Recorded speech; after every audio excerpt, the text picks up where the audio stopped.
अस्सलाम वालेकुम। In the last section we discussed about the anatomy of the tonsils. तो इनको समझने के लिए सबसे पहले आपको एनाटमी आना बहुत ज़रूरी होता है, ठीक हो गया। उसको आपने पहले देख लेना है। फिर आपके पास आ जाता है कि एक्यूट टॉन्सिलाइटिस जो होता है वो क्या होता है। मींस एक्यूट मींस कि इसमें जो हिस्ट्री होगी ना वो एक्यूट होगी।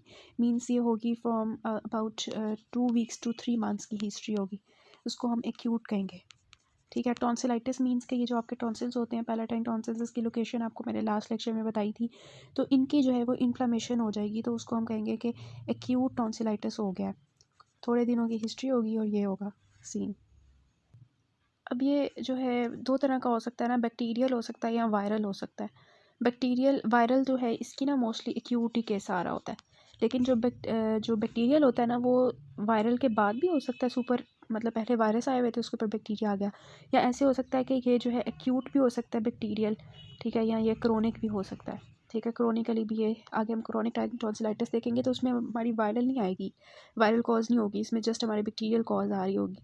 तो बैक्टीरिया जो होता है ना वो इन द फॉर्म ऑफ छोटे छोटे फॉलिकल्स की फॉर्म में जो है वो करवाता है।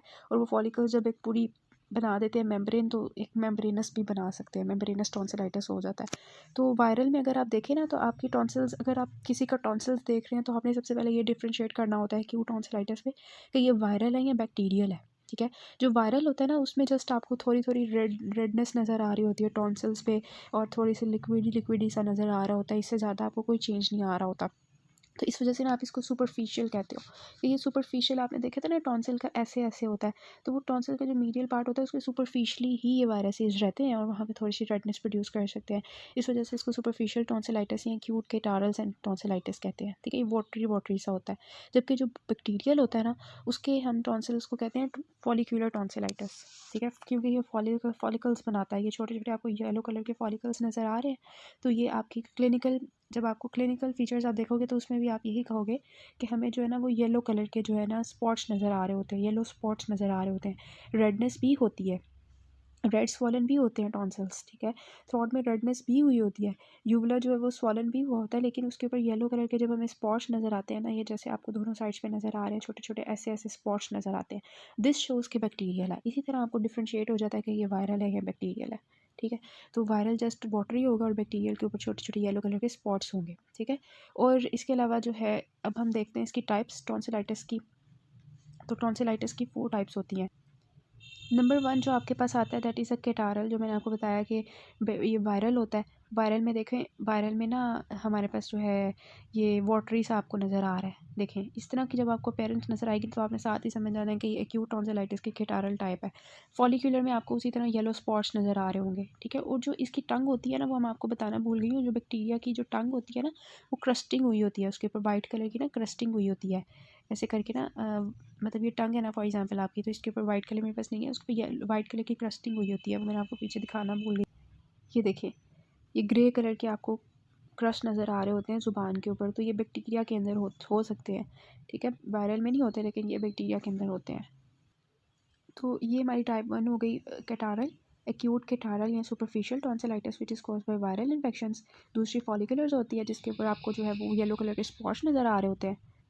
ये येलो कलर के स्पॉट्स जो होते हैं ना ये आपको ये बता रहे होते हैं कि एक्चुअली ना यहाँ पे पस है, बैक्टीरिया ने पस प्रोड्यूस की हुई है, पुरलेंट मटेरियल है ये, ठीक है। उसके बाद जो पेरेंट का मेटस होता है ना जो है मेम्ब्रेनस, ठीक है। मेम्ब्रेनस में देखें वो जो फॉलिकल्स होते हैं ना छोटे छोटे पस, वो ऐसे जब मीट अप करेंगे ना इस तरह करके तो वो यूनिफॉर्मली इनलार्ज्ड जो है वो हो जाएंगे, सॉरी क्या हो जाएंगे, वो कोलैप्स करेंगे हमारी जो पस होगी और एक पूरी मेम्ब्रेन बना देगी। जब ये मेम्ब्रेन बन जाएगी ना तो ये जो होगी ना दिस इज़ द टाइप जिसको हम कहते हैं acute membranes tonsillitis, acute membranes tonsillitis, ठीक है। उसके बाद जो लार्ज आता है, लास्ट आता है, वो हमारे पास आता है लार्ज सा एक्यूट पेरेन्काइमाइटिस टॉन्सिलाइटिस। इट मीन्स कि अब इसने जो है ना उसके सब्सटेंस के अंदर चला गया, ठीक है। पहले तो ये था ना कि सुपरफिशली ही था वायरल में, उसके बाद जो है फॉलिकुलर में क्या था कि उसने पस प्रोड्यूस की और इधर सुपरफिशली में शो होना शुरू हो गई। उसके बाद मेम्ब्रेन बना ली, और ये जो होता है ना हमारे पास पेरेन्काइमाइटिस, इसमें क्या होता है कि वो पूरा जो टॉन्सिल का अंदर वाला पेरेन्काइमा सब्सटेंस होता है ना उसमें सारा वो हो रहा होता है रिएक्शन, ठीक है। तो उसकी वजह से जो टॉन्सिल्स होते हैं वो इनलार्ज कर जाते हैं, इतने बड़े बड़े हो जाते हैं टॉन्सिल्स। तो इस वाली टाइप को हम कहते हैं एक्यूट पेरेन्काइमाइटिस टॉन्सिल्स, ठीक है, एक्यूट पेरेन्काइमाइटिस टॉन्सिलाइटिस। क्यों इसमें टॉन्सिल्स जो है वो यूनिफॉर्मली लार्ज होते हैं, रेड होते हैं, स्वॉलन होते हैं, ठीक है, और एक साथ मीट कर रहे होते हैं। इस वजह से इनका दूसरा नाम होता है किसिंग टॉन्सिल्स, ठीक है, किसिंग टॉन्सिल्स। तो ये इसकी 4 टाइप्स हैं, आपने कि अपने माइंड में रखनी है। इसी से आप क्लिनिकल फीचर्स में भी ऐड करोगे कि क्या क्या हमें जो है वो देखते हुए, बच्चे को देखते हुए पता चल रहा होता है कि ये कौन सी टाइप है टॉन्सिलाइटिस की। इसी तरह से हम जो है डायग्नोस करते हैं। इसकी इटियोलॉजी क्या होगी? इटियोलॉजी सबसे पहले तो बहुत इंपॉर्टेंट चीज़ कि एक्यूट टॉन्सिलाइटिस जो होता है ना वो स्कूल गोइंग चिल्ड्रन में होता है। उसके बाद ये है कि कौन से बैक्टीरिया ये कॉज करते हैं। तो सबसे पहले जो आपने बैक्टीरिया याद रखना है वो स्ट्रेप्टोकोकस याद रखना है, ठीक है। Streptococcus is very important. Streptococcus step throat आपने सुना होगा, वो हो जाता है, ठीक है। इसके अलावा मोस्ट कॉमन के बाद आप दूसरों में आ जाएंगे। दूसरे आपके स्टेफ आ गया, स्टेप के बाद स्टेफ आ गया, न्यूमोकोकस आ गया, हीमोफिलस इन्फ्लुएंजा आ गया। ये सारे बैक्टीरिया जो है इसको जो है वो करते हैं, ठीक है। अब हम बात करते हैं कि जो है इसके क्लिनिकल फीचर्स क्या होंगे। तो सबसे पहले तो मैंने आपको बताया कि ये स्कूल गोइंग चिल्ड्रन में सिम्टम्स कॉज करेगा सारे। और क्या होगा कि सबसे पहले तो कि सोर थ्रोट होगा, गले में दर्द हो रही होगी टॉन्सिलाइटिस में ना। वो सारे आप वो पिक्चर आपके माइंड में होनी चाहिए कि वो टॉन्सिलाइटिस हुआ हुआ है और उसकी वजह से जो है ये सोर थ्रोट होगा। डिफ़िकल्टी इन स्वेलोइंग, खाना खाने में मुश्किल होगी, ठीक है। फीवर हुआ होगा, as you can see here fever.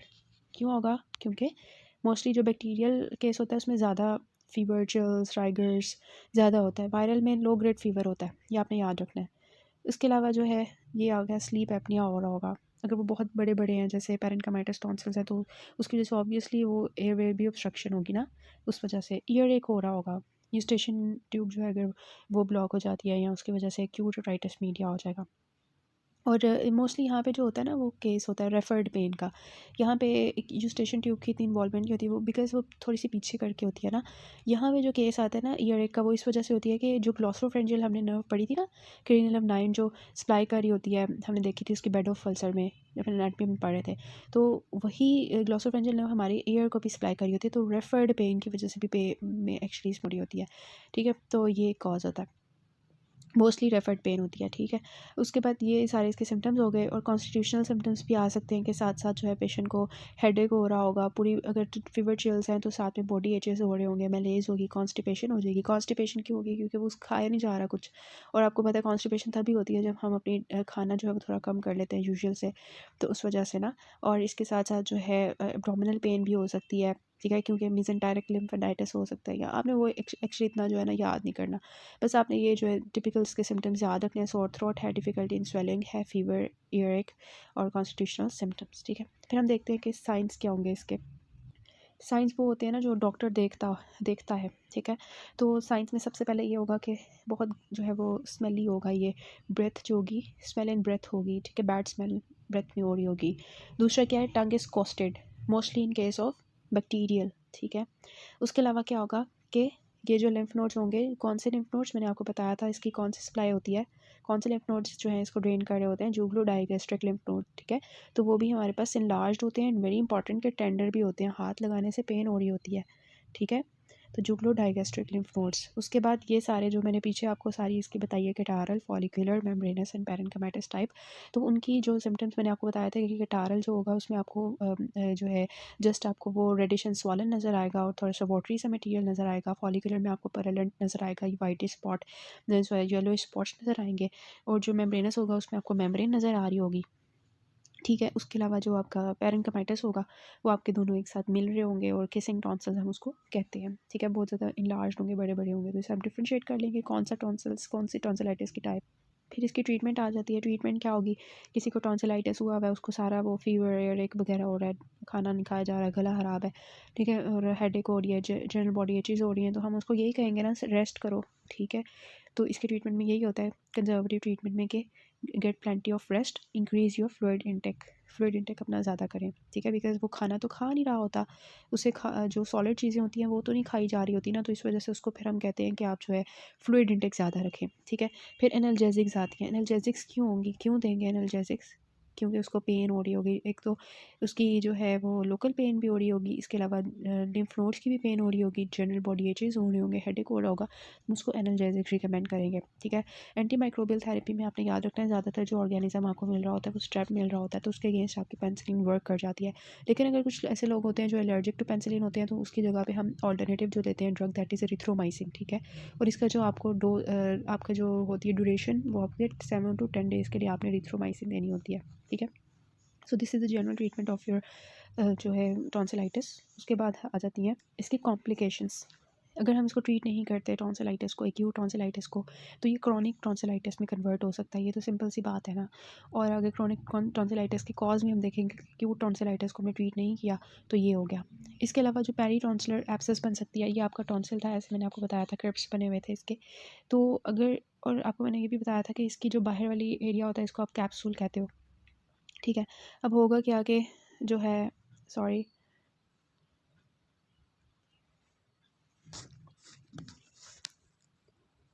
अच्छा, अब होगा क्या कि अगर ये हमारा था और इसके बाहर कैप्सूल था, ठीक है, तो अब क्या हो सकता है, अगर तो हमारे पास जो हुई है वो पेरी टॉन्सिलर है, मीन्स के टॉन्सिल के बाहर वाली जगह पे हो रही है। ठीक है, तो इसको हम कहेंगे एब्सेस बन रही है, तो इसको हम कहेंगे पेरी टॉन्सिलर एब्सेस। ठीक है, और अगर ये जो है, जैसे आपको ये नज़र आ रही है इतनी बड़ी एब्सेस बनी हुई है, ठीक है, तो ये टॉन्सिल के बाहर भी बन सकती है, ये फेरेंक्स के रीजन में भी जा सकती है, तो पैराफेरेंजियल एब्सेस बना सकती है।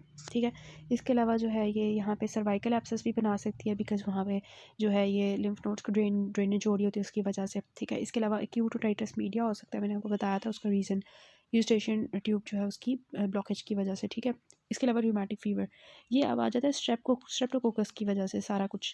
स्ट्रेप्टोकोकस जो होता है आपने पढ़ा होगा माइक्रोबायोलॉजी में कि वो रूमेटिक फीवर कॉज करता है, और उसमें जोन्स होती हैं, ये सारी छोटी सी आपको नज़र आ रही हैं, जॉइंट पेन होती है, ओ फॉर हार्ट इन्वॉल्वमेंट हो जाती है, एन फॉर नोड्यूल्स बन जाते हैं, ई फॉर इरिथमा नोडोजम होता है, और एस फॉर सिनहम कोरिया हो रहा होता है।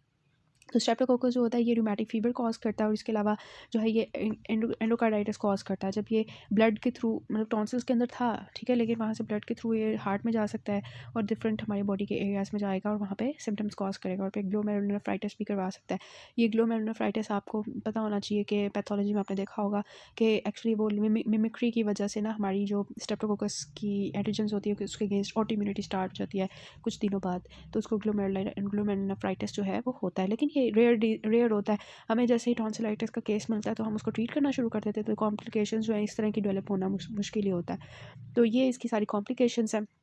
अच्छा, अब ना कॉम्प्लिकेशंस जो इसकी है ना एक्यूट टॉन्सिलाइटिस की, आगे जो हम क्रोनिक टॉन्सिलाइटिस की कॉम्प्लिकेशंस देखेंगे ना, वो आपने यहाँ लिखनी होती हैं। अगर आपको आता है right the complications of acute tonsillitis, तो आपने एक्यूट टॉन्सिलाइटिस की भी कॉम्प्लिकेशंस लिखनी है, और आगे हम पढ़ेंगे क्रोनिक टॉन्सिलाइटिस की, वो भी इसमें ऐड कर देनी है। ठीक है, बिकॉज एक्यूट के बाद ही सारी कॉम्प्लिकेशंस होती हैं, और क्रोनिक की जो कॉम्प्लिकेशंस है वो एक्यूट में ही ऐड होंगी। ठीक हो गया, जैसे हमने वो देखा था ना नोज़ के अंदर सेप्टल हैमरेज और सेप्टल एब्सेस, तो उसमें मैंने बताया था सेप्टल हैमरेज पहले होता है, सेप्टल एब्सेस बाद में बनती है, लेकिन अगर हैमरेज की आपकी कॉम्प्लिकेशंस आएंगी तो आप एब्सेस की भी साथ में ऐड करोगे सारी, इस तरह से आपने लिखना होता है कॉम्प्लिकेशंस को।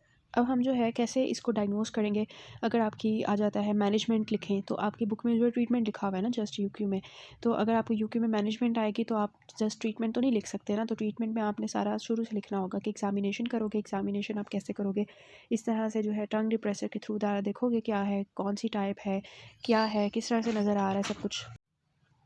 उसके बाद सेकेंडली आप क्या करोगे, उसकी जो है वो इन्वेस्टिगेशन स्टार्ट कर दोगे एग्जामिनेशन के बाद। इन्वेस्टिगेशंस में आप कॉटन स्वाब से अंदर सारा कल्चर लोगे, ये चेक करने के लिए कि कौन सा बैक्टीरिया है, किसने ये हरकतें की हुई हैं अंदर। ठीक है, उसके बाद आपने CBC टेस्ट करवाना है जिसमें आप WBC काउंट चेक करोगे, और उसके बाद जो है ASO टाइटर चेक करोगे। ये किस लिए होता है, ये स्ट्रेप्टोकोकस के अगेंस्ट होता है। इसमें जो A होता है that stands for anti streptolysin antibody, जो हमारी बॉडी उसके अगेंस्ट बना रही होती है। S stands for the Streptococcus खुद जो बैक्टीरिया है, और O स्टैंड्स फॉर उसकी जो स्ट्रेप्टोलाइसिन एंटीजन, वो जो टॉक्सिन होता है उस वो होता है। तो ASO टाइटर जो एक्चुअली होता है फॉर द स्ट्रेप को फाइंड करने के लिए। रूमेटिक फीवर के केस में जो हम ऐसे ASO टाइटर जो है चेक करवाते हैं ग्लोमेरुलनेफ्राइटिस के केस में। सो ये एग्जामिनेशन हो गई, इन्वेस्टिगेशंस हो गई। फिर आता है हमारा छोटा सा टॉपिक है क्रोनिक टॉन्सिलाइटिस। जब आपको एक्यूट समझ आएगा तो क्रोनिक खुद ही समझ आ जाएगा। इसकी कॉज क्या होगी? इसकी कॉज ये होगी क्रोनिक टॉन्सिलाइटिस की कि एक्यूट को हमने ट्रीट नहीं किया था तो वो हमारा क्रोनिक में कन्वर्ट हो गया, या सब क्लिनिकल इन्फेक्शन था कि मतलब वो प्रेजेंट तो था, बच्चों के अंदर प्रेजेंट तो था लेकिन उसके सिम्टम्स नहीं आ रहे थे। ठीक है, ज़्यादातर जो है ये होगा। उसके बाद हमारे पास आता है कि ज़्यादातर ये जो है अफेक्ट करता है यंग अडल्ट को। ठीक है, ये बहुत इंपॉर्टेंट चीज़ होती है कि एक्यूट टॉन्सिलाइटिस जो होता है वो स्कूल गोइंग चिल्ड्रन में होता है, लेकिन जबकि ये जो होता है ना क्रोनिक टॉन्सिलाइटिस ये यंग अडल्ट्स में होता है। तो आपको जब सिनेरियो आएगा तो आपने एज नोट करनी है डिफ्रेंशिएट करने के लिए। इसके अलावा अगर किसी को साइनसिस का इन्फेक्शन था या टीथ का इन्फेक्शन था तो वो ऑब्वियसली माउथ के साथ ही लिंक्ड है ना, टीथ और सारे, तो उसकी जो है इन्फेक्शन से जो है ये क्रोनिक इन्फेक्शन अगर उनका रहे तो क्रोनिक टॉन्सिलाइटिस हो सकता है। ठीक हो गया। उसके बाद इसकी टाइप्स जो होती हैं वो थोड़ी सी डिफरेंट है। उसमें हमने देखी थी कैटारल, फॉलिक्यूलर, पैरेन्किमाइटिस और मेम्ब्रेनस। ठीक है, यहाँ पे कैटारल नहीं होगी क्योंकि कैटारल जो होती है वो वायरल होती है और वायरल थोड़ी देर की होती है, वो कांस्टेंट तो नहीं रहता ना, वायरस उसके अगेंस्ट हमारी बॉडी फाइट ऑफ कर लेती है। लेकिन बैक्टीरिया ज़्यादा खतरनाक होते हैं ना, तो इस वजह से जो है क्या होता है कि बैक्टीरियल जो क्रोनिक टॉन्सिलाइटिस कॉज करते हैं मोस्टली, तो उसकी वजह से वो क्रोनिक फॉलिकुलर टॉन्सिलाइटिस होगा।